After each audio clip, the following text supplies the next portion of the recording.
So this is a project that was financed by 3IE and involved a large number of partners. So there are two of us at UCL and IFS, myself and Pedro Carneiro. There was a group of researchers in Brazil, headed by Ricardo Paes de Barro. There are a couple of guys from the World Bank and people from the IDB as well. So it's a fairly large group. So the question we ask is public childcare is often seen as promoting female employment, but also provides stimulation for the children, especially children that normally would not have access to childcare. And while in middle-income countries like Brazil, formal childcare centers are favored by the government, they are expensive and they often do not reach a large fraction of the population, especially the poor people. So the idea is that how effective are much cheaper, possibly low quality childcare programs that are scalable and reach a very large coverage. And do they foster female employment, and what effect do they have on child development? So what we did in this study, we did an experimental evaluation, it's a randomized evaluation, of the impact of access to formal child care for children aged 0 to 3 on child development and household outcomes, including female employment, income, and the like. What we say about, when we talk about child care, we talk about this creche, and there are centers for children aged 0 to 3. We focus on this program that was implemented in the favelas in Rio. And so these are very poor areas in slums, but in a middle-income country. One thing that I want to stress is this is not a small trial. This is the evaluation of a program at scale. So it's a very large program. At the moment, there are more than 400 creches in Rio serving 64,000 children. Now, the quality of this place is pretty poor, and we can document that with some objective observations. So how did we do the evaluation? So we did not design the trial. What happened was that in 2007-8, when they started this program, when the municipality of Rio started this program, they had a huge excess demand for these creches. So there were lots of children applying and not enough places. So they decided the fairest way to allocate that was by a lottery. And so we used, there was a lottery run in 2007 on which we do not have data, but we used the 2008 lottery in which applicants were randomized in or out. There were 10,000 new slots in 2008, and there were 25,000 applicants. Now, winning the lottery is a strong but imperfect predictor of creche attendance, because people find ways around it. Maybe they find another program, etc. We'll see. Therefore, we cannot use a strict treatment control comparison, but we'll use an instrumental variable technique. But still, it's very clean. So in 2008, there was an original small data collection that was done by Ricardo Paes de Barro, but mainly measured female employment and earnings. So the impact of this on female employment, there is virtually no outcome was measured on children. What we did was in 2012, so 4 years after the lottery, we actually tracked down the children that had participated in the original lottery and ran a sizable survey on these children. That's what allowed us to evaluate the program. So just a quick background on childcare in Brazil. The preschool education is a responsibility for the municipality. There is a large variation in the country. We focus on Rio. The creches are, as I mentioned, they target children 0 to 3. There is at the moment fairly high coverage on 4 to 5, over 60%, while it's relatively low to 0 to 3. And especially low for the 0 to 3 poor at the time where they decided to expand to start this program, and has been quite successful. It's still running, and it is used by lots of people in the favelas. So what do they offer? They have full day care for low-income children aged 0 to 3. There are integrated services, full-time day care, health services, food, provision of instructional toys. There is a very high teacher-student ratio. The average for creche is 26 in Brazil. We do not know exactly in Rio what's the average, but we know that there are 2,400 teachers for 64,000 children, so you can make the math. So when you apply international quality tests, you can see that for the creches are 50% inadequate, 40% basic, less than 20% adequate, virtually none good or excellent.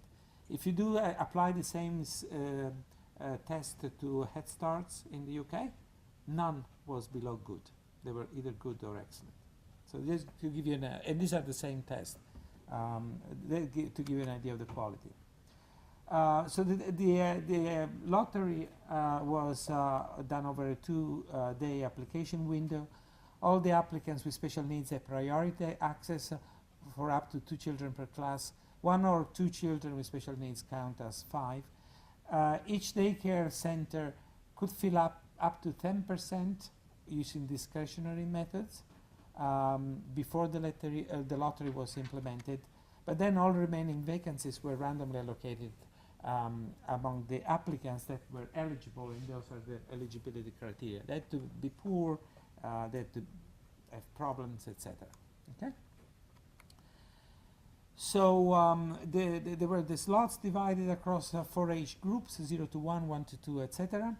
And 1,600 were reserved for these other special needs children and the director's discretion.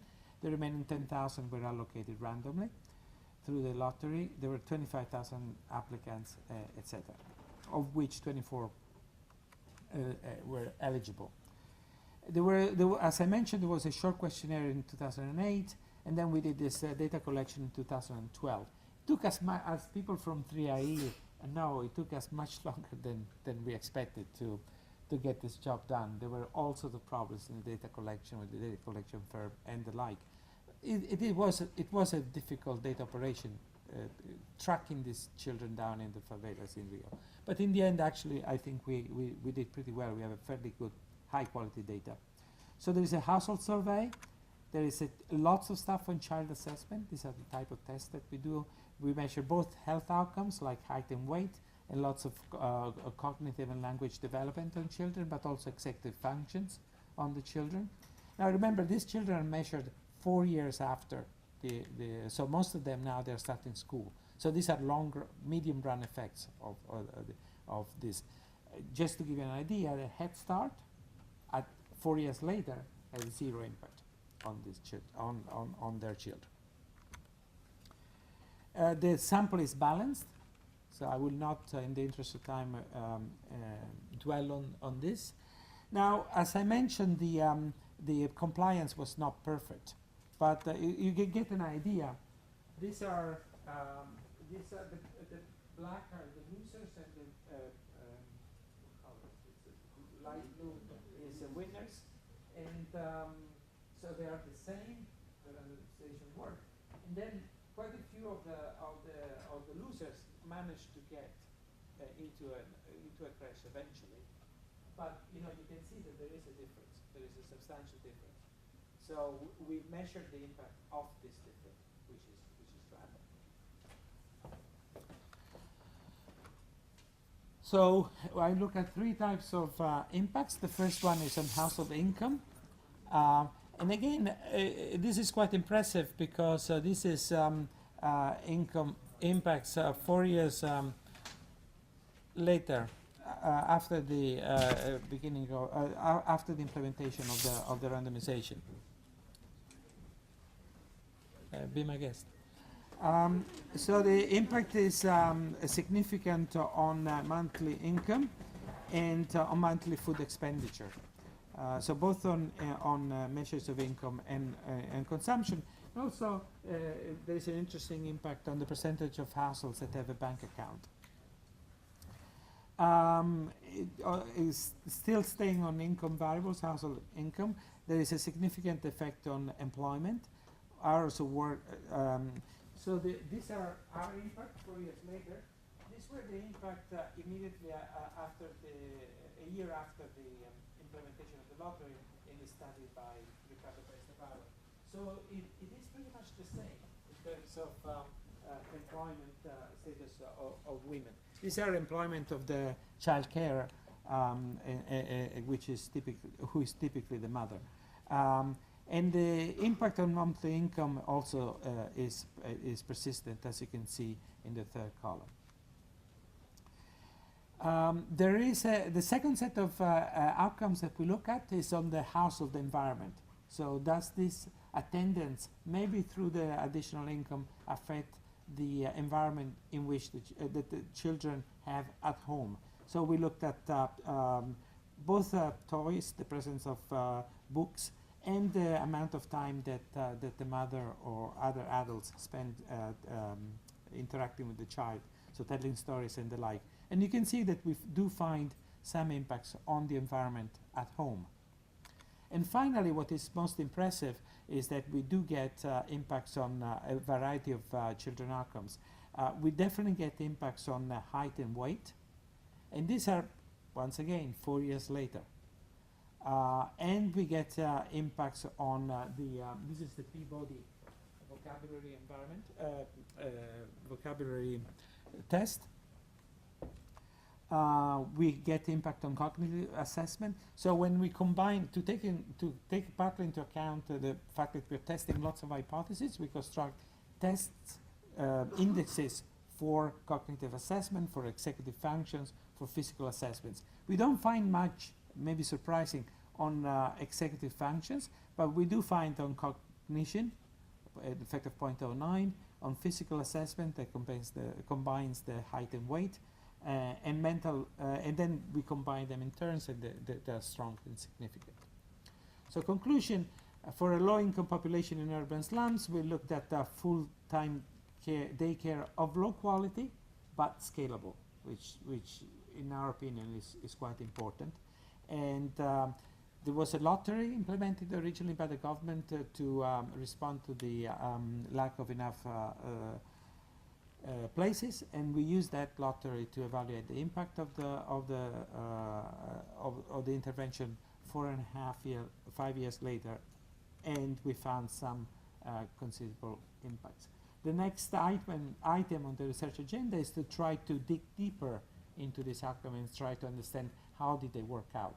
For instance, one thing that I would be very interested to ask is, does this increase in the cognitive development of the children, does it work through the improved household environment, which in turn works through the income, or does it work through the stimulations they receive in these crashes? And I'll stop here. Thank you. Okay, thank you, Orazio. Stop, don't go anywhere.